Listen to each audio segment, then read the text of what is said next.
The following is the lecture on Lord Balarama Appearance Day, Krishna the Supreme Personality of Godhead, given by His Divine Grace A.C. Bhaktivedanta Swami Prabhupada. Krishna, the Supreme Personality of Godhead, Chapter 2. Prayers by the Demigods for Lord Krishna in the Womb. The Lord declared to Jogmaya that my plenary expansion, Ananta Shesha, who is now lying in the devotee, and because you will transfer him to the Rohini on account of being forcibly attracted, he would be known as Sankarsana. On the other hand, because he would be the source of all spiritual power, one will be able to attain the highest bliss of life, which is called Raman. Therefore, my plenary portion, Ananta, after appearance, will be known either as Sankarsana or Balarama. In the Upanishad, it is stated, Na Mahatma Balahina na Labdha. But is, nobody can attain the supreme form of self-realization without being sufficiently favored by Balaram. Bala means Balaram.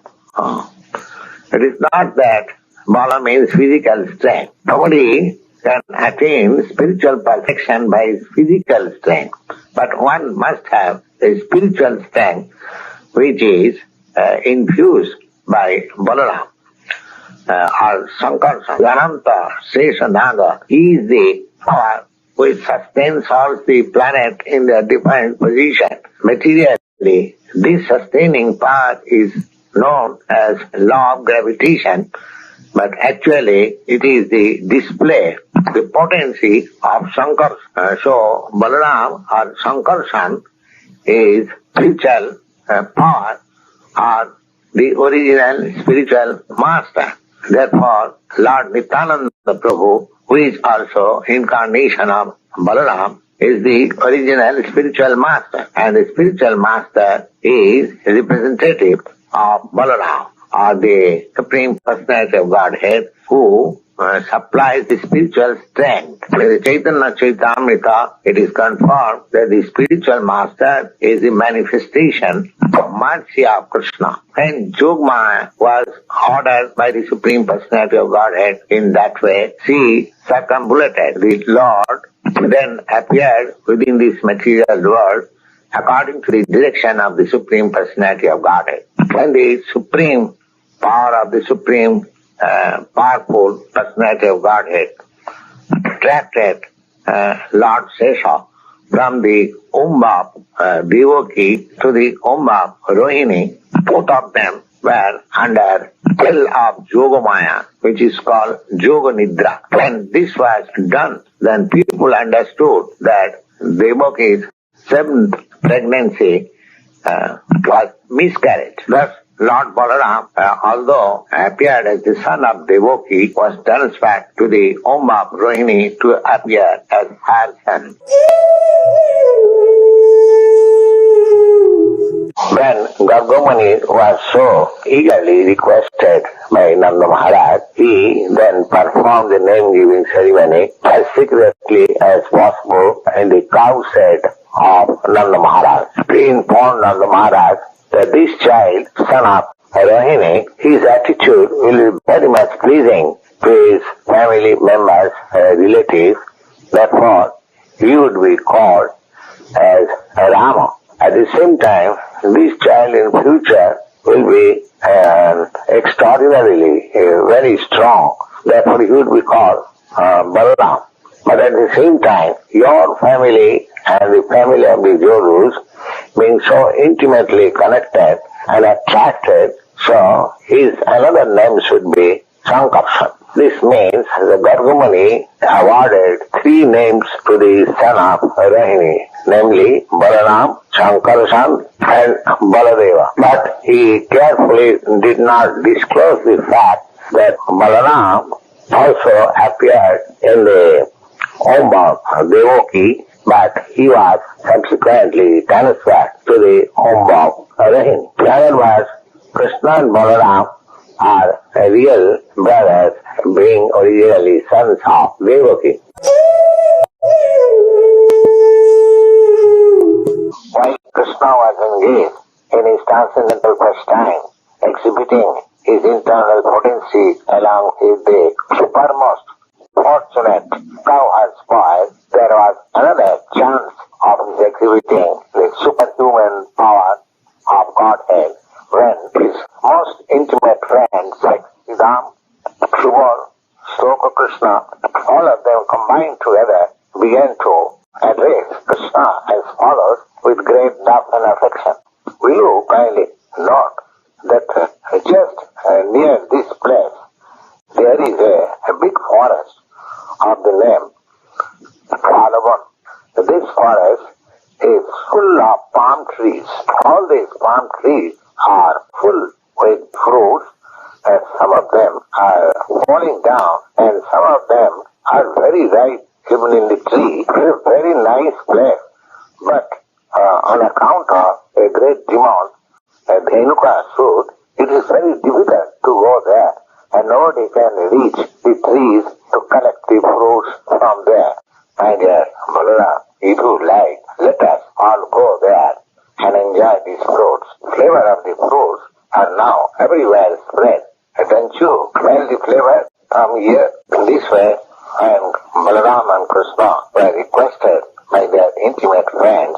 They became inclined to please their friends, and with a smiling face began to proceed towards the Talwar, being surrounded by all other cowherd's boyfriends. Balarama, immediately after entering the Talwar, began to jerk on the trees with his arm, exhibiting the strength of the trunk of the elephants. Immediately, on account of this jerking, all the ripe fruits fell down on the ground. While the fruits were falling, by hearing the sound, immediately the divan, Prabhupada, who was staying there in the corner of an ass, began to approach the place with great force and trembling the whole field, so that all the trees began to move as if there were occurrence of earthquake. Demon in the form of an ass first of all appeared before Balaram ji, and just moving a little behind by his hind legs on the chest of Balaram. The first greeting, Balaram did not say anything, but the demon again came back and with great anger again began to kick on the chest of Balaram. This time Balaram immediately caught hold of the two legs of the ass in one hand and immediately wheeling all around, so threw him on the top of the tree. Demon, however, while he was being wheeled round by Balaram, lost his life. The palm tree on which the dead body of the demon Dhenuka was thrown by Balaram was the biggest of all. But on account of the heavy body of the demon, that big palm tree fell on other trees, and in this way several trees fell down immediately. There was a great hurricane passing through the forest, and all the trees were falling down one after another. This exhibition of extraordinary strength by Balaram is not astonishing, because Balaram is the Krishna Godhead known as Ananta Seshnath, who is holding all the planets on the feet of millions of hoods. The whole cosmic manifestation is maintained by him. All the friends and associates of the Dhenukasur as immediately combined together and attack Rama and Krishna with great force. They determined to retaliate and revenge the death of their friend Dhenukasur. Krishna and Balaram, both of them, began to catch them, each one by the hind legs, and exactly in the same way wheeling them, killed all of them. All of them were account of the dead bodies of the assets thrown on the top of the mountain, there was a nice panoramic scene as if clouds of various colors assembled there. Hearing these great incidents, the demigods from the high planets began to shower flowers on them, began to beat their drums, offer their devotional prayers. This way, where all the cowherds, boys, and Ramakrishna had engaged in their transcendental pastime, one great demon of the name Pralambasura entered in them with a desire to kidnap both Rama and Krishna from their company. Krishna, however, although he was playing the part of cowherd's boy, still he is the Supreme Personality of Godhead and could understand everything, past, present, and future. As such, on Pralambasura entering in there, he began to think of how to kill the demon, and while he was thinking so, externally he received him as a friend, calling him, "Oh, my dear friend, it is very good that you have also come to take part in our pastimes." Krishna then called for all his friends and then ordered them that now we shall play in pairs. Now we shall challenge one another in such play of pairs. On this proposal, all the cowherds assembled together, and some of them took the side of Krishna and some of them took the side of Balaram. And after this, they arranged how to play in duel. The proposal was that somebody would take other on his back as horse carries the master if one is defeated. The arrangement was made that in duel fighting, the defeated party will carry the victorious party on his back. In this way, they began playing, at the same time taking attention of the cows, and they began to proceed through the forest which was known as Mandirvan. In that sport, the party of Balaram, accompanied by Siddham and Bishop, became victorious, and the party of Krishna, held by other boys, had to take each of them on their back. Thus they reached the extreme of the Mandi forest. The Supreme Personality of Godhead, Krishna, being defeated, had to carry on his back Siddhama. Similarly, Bhadrasan carried Bishop, imitating them.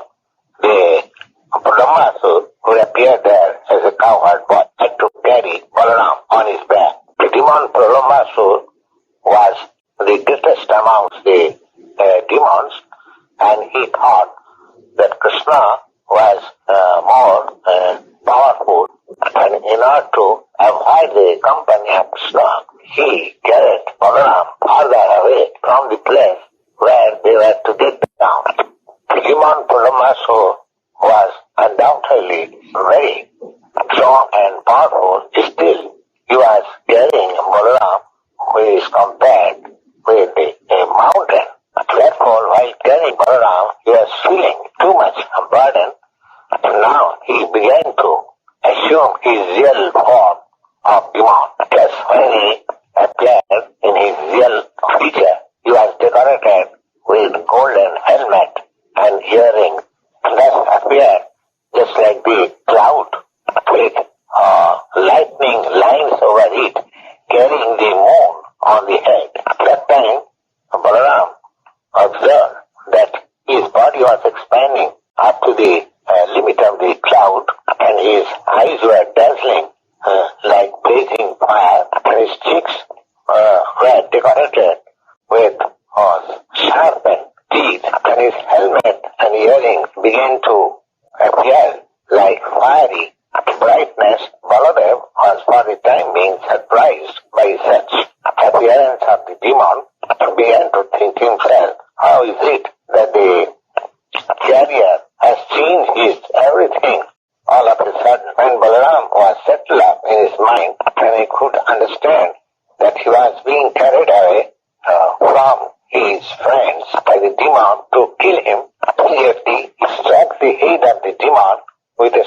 and feast as if the king of the heavenly planet strikes the mountain with thunderbolt. Thus being stricken by the feast of Balaram, the demon fell down, and just like a snake smashed on by his head, and he was vomiting blood from his mouth, and immediately the demon became unconscious and fell down, making a great sound as if a great hill was falling down, being struck by the thunderbolt of King Indra. And Pralambasura, the great demon, was thus killed by Balram. At that time, all the cowherds rest together there, being astonished by the ghastly scene. They began to enthuse Baladevji with the words, "Well done, well done." All of them began to embrace Balaram in great affection, and all of them were thinking that Balaram had returned from death. He said, all of them began to eulogize Balaram and offered their blessings of congratulation. Great demon Pralambasura, thus being killed, all the demigods and the heavenly planet became very well satisfied and began to shower flowers on the transcendental body of Balaram. They also began to offer congratulations to Balaram by saying, well done, well done. Lord Balaram visited that place. There was a great assembly of transcendentalists, and a great sacrifice was being performed there. Such a meeting of the transcendentalists were planned for thousands of years, and when Lord Balram entered the place, all the participants of the meeting, namely great sages, ascetics, Brahmins, learned scholars, immediately got up from their respective seats and welcomed Lord Balaram with great honor and respect. Some of them offered him respectful obeisances, and those were elderly, great sages and Brahmins, offered him blessing by standing up. After this formality, Lord Balaram was offered a suitable seat, and thus all of them worshipped him. Every one of them in the assembly stood up on the presence of Balaram, because all of them knew Balaram as the Supreme Personality of Godhead. Educational learning means to understand the Supreme Personality of Godhead. Therefore, Lord Balaram, although he appeared on the scene as a Kshatriya, still all the Brahmins and sages stood up because they knew what Lord Balaram was. Unfortunately, Lord Balaram, after being worshipped and seated on his place, saw Romharshan, the disciple of Vyasdeva, incarnation of Godhead, was still sitting on the Vyasasana. He neither got up from his seat nor offered him any respect. Because he was seated on the Vyasasana, he thought himself greater than the Lord. Out of this foolishness, he did not get down from his seat and bowed down before the Lord. When a low caste male unites with a high caste woman, then the offspring is called Pratilom. Romharshan Sutta belonged to the Pratilom family because his father was a Kshatriya and his mother belonged to the Brahmin family. And because his transcendental realization was not perfect, therefore Lord Balaram remembered about his Pratilom heritage. The idea is that any man can be given the chance of becoming a Brahmin, but if the man improperly uses the position of a Brahmin without actual realization, then his elevation to the Brahminical position is not valid. Lord Balram, after seeing the deficiency of realization in Romharsan Sutta, he wanted to chastise him because he was falsely puffed up. Lord Balram therefore said that this man is liable to be awarded the death punishment because although he has the good certificate of becoming the disciple of Lord Vyasadeva, and although he had studied all the Vedic literature from such an exalted personality, he was not submissive in the presence of the Supreme Personality of Godhead. Lord Balaram thus began to consider, I have incarnated in order to chastise false persons who are internally impure but externally pose themselves as very much learned and religious. Killing of such persons by me is a proper action so that such persons may be checked from his progressive sinful activities. Although Lord Balaram avoided to take part in the battle of Kurukshetra, still because of his position as incarnation, re-establishment of religious principles was his prime duty. Considering all these points, Lord Baladev immediately killed Romharsana Sutta simply by striking him with a kusha straw, which was nothing but a blade of grass only. If somebody questions however how Lord Balaram could kill Romharsana Sutta simply by striking him with a kush of grass, the answer is given in the Srimad Bhagavatam by the word Prabhu. Either his Lord's position is always transcendental, and because he is omnipotent, he can act as he likes without any obligation to the material laws and principles. As such, it was possible for him to kill Romharsana Sutta simply by striking him with a push of grass blade. Krishna saw all the trees overloaded by the fruits, the fresh twigs. They came down to touch the ground as if they were welcoming Krishna by touching his lotus feet. Krishna was very much pleased by the behavior of the trees and the fruits and flowers and began to smile, realizing their desires, and thus began to speak with his elder brother Baladev as follows. My dear elder brother, you are the supreme of all of us, and your lotus feet is worshipped by the demigods. Now, just see how these trees, full with fruits and flowers, went down to worship your lotus feet. It appears that because they have been put into this form of life of trees, they are trying to get out of the darkness by which they have been obliged to accept these forms of trees. Actually, these trees born in the depth of land of Vrindavan, they are not ordinary living entities.